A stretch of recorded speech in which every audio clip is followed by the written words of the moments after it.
There's a lot of focus on what happens outside of the EU's borders right now, preventing asylum seekers and all kinds of migrants from actually ever reaching European territory, breaking the migrant smuggling networks. Donald Tusk, the president of the European Council, laid out three main areas of work that he wants the European leaders to work within, a kind of a framework really.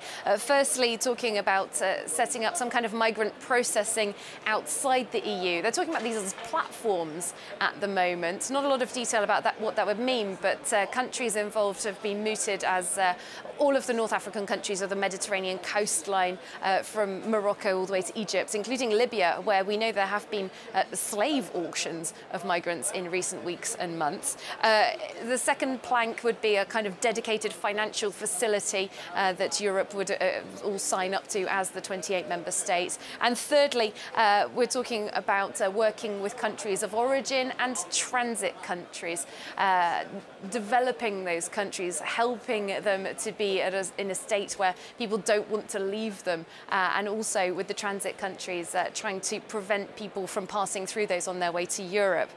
There are questions about ethics of a lot of these things. There's a whole lot of detail, as I'm sure you can imagine, that would fall under those three umbrellas. But basically, it's about they're trying to take away the burden from these gateway countries, particularly Greece and Italy, which are seeing the highest numbers of migrants hitting their shores because simply, geographically, they are the closest to where these people are setting off from North Africa, from the Middle East.